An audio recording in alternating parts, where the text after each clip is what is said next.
Best varicose veins చికిత్సనే పొందండి. నొప్పి లేని చికిత్స కోసం సంప్రదించండి ఎబిస్ హాస్పిటల్.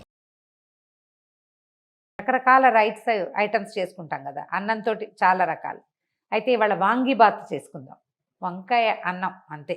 జనరల్గా వంకాయ కూర కలిపిన అన్నం వేరు, వంకాయతోటి ఇలా పదార్థంగా చేసుకున్నది వేరుగా ఉంటుంది. దీనికి ఒక చిన్న డిఫరెంట్ మసాలా తయారు చేసుకుంటాము. ముందది చేసి అప్పుడు వాంగి బాత్ చేసుకుందాం.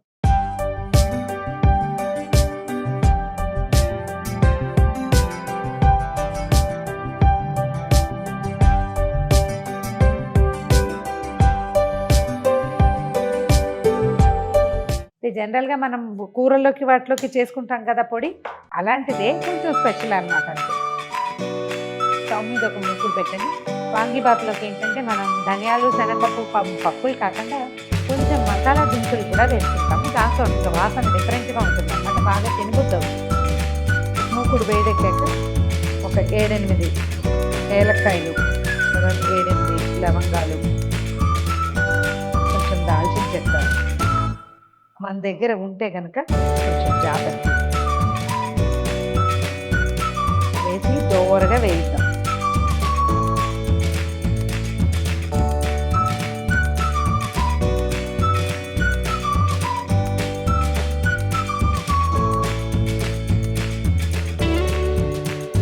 ఈ మసాలా తెలిసిన దినుసులు 4ని దోరగా వేయించి తీసేయండి. ఒక చిన్న స్పూన్ నూనె వేసి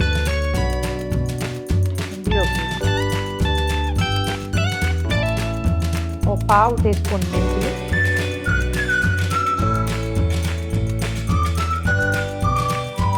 ఓ స్పూన్ జీలకర్ర, ఓ 4 స్పూన్లు మినపప్పు, 4 స్పూన్ల శనగపప్పు, 4 స్పూన్ల ధనియాలు వేసి కొద్దిపాటి నూనెలో వీటిని దోరగా వేయిద్దాం.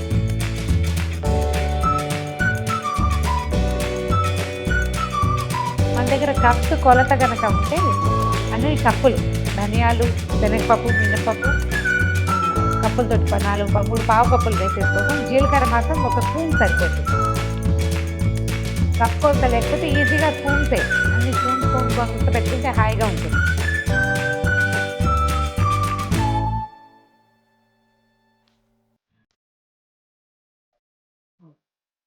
పప్పులు దోరగా వేగిపోయాక ఒక చిన్న ముక్క ఎండు కొబ్బరి ముక్కలు ఇందులో వేసేయండి. కొంచెం అటు ఇటు కదిపితే ఈ వేడికి ఇవి సర్దుకుంటాయి. ఎండు కొబ్బరి ముక్కలు వేసేసి వేయించేసుకోవాలి. కొంచెం సిమ్లో ఉంచి ఒక 2 నిమిషాలు వేస్తే సరిపోతుంది. పప్పులు వేగిపోయినాయి, తీసేద్దాము.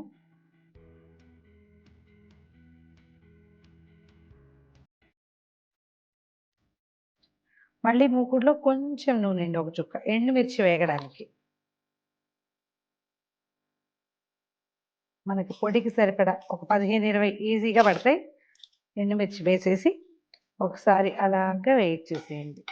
ఈ కాయలు ఎంత ఎర్రటివైతే ఈ పొడి అంత అందంగా ఉంటుంది. ఎర్రగా ఉండాలి, అవి మళ్ళీ మాడకుండా వేగాలి కూడా. మూకుడు వేడిగా ఉంది కాబట్టి వేగిపోతాయి.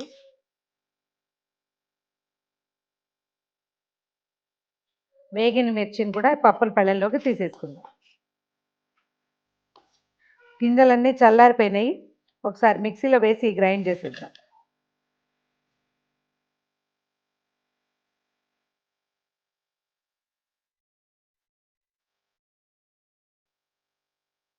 మన వాంగిబాత్ పొడి రెడీ అయిపోయింది. మన మిరపకాయలు ఎంత ఎర్రగా ఉంటాయి, మనం ఎంత చక్కగా వాటిని వేయిస్తాము అనే దాని మీదే దీని కలర్ డిపెండ్ అయి ఉంటుంది. మంచి మిర్చి చూసుకుని కొనుక్కోవాలి. ఈ పొడేసి వాంగి బాతే కాదు, మనం ఈ క్యాలీఫ్లవర్ బాత్ కూడా చేసుకోవచ్చు.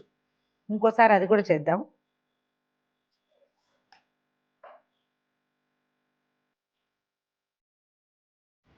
వాంగిబాత్ పొడి సిద్ధం చేసి పెట్టుకున్నాం కదా, దీనికి ఏం చేయొచ్చు అంటే మనం ఒక 4 ఫ్రెష్ వంకాయలు, తెల్ల వంకాయలతో కూడా చేసుకోవచ్చండి. వంకాయకి ఇదే అనే నియమం లేదు, దానికి కొంచెం కండ ఉంటే బాగుంటుంది అంతే. సన్నటి కాయలతో బాగోదు. కొంచెం గుండు కాయలు ఒక 4-5 వంకాయల్ని చక్కగా క్యూబ్స్ లాగా ముక్కలుగా కట్ చేసుకుని మనం చేసేయటం మొదలు పెడదాం. అయితే దీంట్లో ఉల్లిపాయలు, వెల్లుల్లిపాయలు ఉండవండి. అవి మీ చాయిస్ ప్రకారం వేసుకోవచ్చు. జనరల్‌గా వేయరు. దీన్ని దేవాలయాల్లో ప్రసాదంగా కూడా కర్ణాటకలో కొన్ని చోట్ల కనపడుతుంది. కావాలంటే ప్రసాదంగా కూడా చేసుకోవచ్చు. ఎందుకంటే ఇందులో మనం వర్జ్య పదార్థాలు ఏం వేయడం లేదు కదా! వేసుకోకుండా దేవుడికి కూడా పెట్టుకోవచ్చు.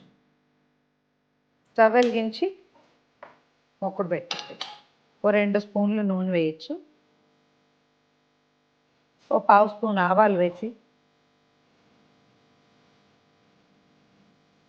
ఆవాలు చిటపటలాడంగానే ఓ చిన్న స్పూను శనగపప్పు, ఒక చిన్న స్పూన్ మినపప్పు, ఒక స్పూనున్నర పల్లీలు, తర్వాత ఒక అర స్పూన్ జీలకర్ర వేసి దోరగా వేగనివ్వండి. తాలింపులు తగ్గించుకోవచ్చు కూడా, మందే చాయిస్.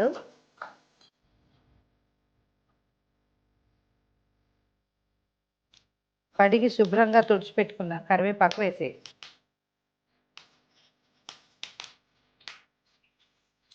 ఇప్పుడు కట్ చేసి పెట్టుకున్న వంకాయ ముక్కల్ని ఇందులో వేయాలి.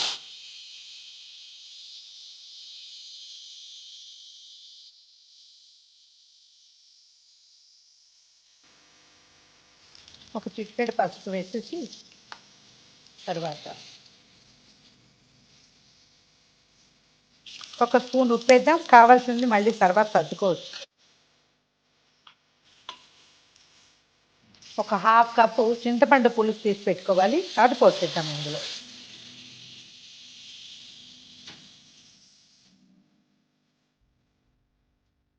చింతపులుసులోనే ఈ ఉప్పు కూడా వేసేసాం కదా, అన్నీ వేసాం.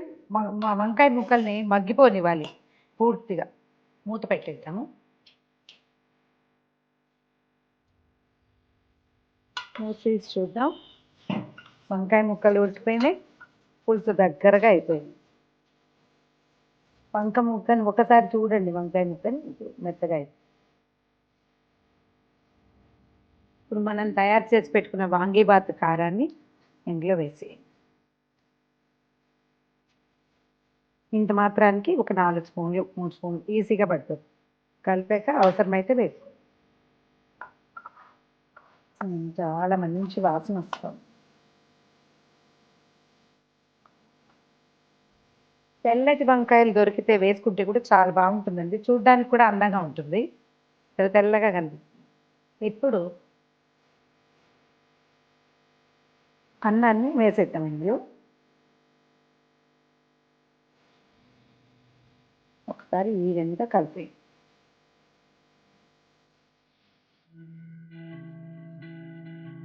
ఈవెన్గా కలిపేశాక ఒక 2 మినిట్స్ మూత పెట్టి ఉంచుదాం. బాగా సెటిల్ అవుతుంది వాసన. మూత తీద్దాము. స్టవ్ ఆపేసి చక్కగా కొంచెం కొత్తిమీర చల్లేద్దాం పైన. ఇది వంకాయలు నల్లవా, తెల్లవా, చిన్నవా, పెద్దవా, ఇవన్నీ కూడా మనవే చాయిస్ లేదు. అండ్ మోరోవర్ దాంతోపాటు నేను పెద్ద పెద్ద ముక్కలు వేసాను. చిన్న ముక్కలు వేసి మొత్తం కలిపేసేస్తే అలా కూడా బాగానే ఉంటుంది. మన అలవాటుని బట్టి చేసుకోవచ్చు. చూద్దాం, వాసన చాలా బాగుంది. మంచి ఫ్రెష్ ఉల్లిపాయ రైతాతోటి, పెరుగు పచ్చడితోటి వడ్డించండి, చాలా ఎక్సలెంట్గా ఉంటుంది.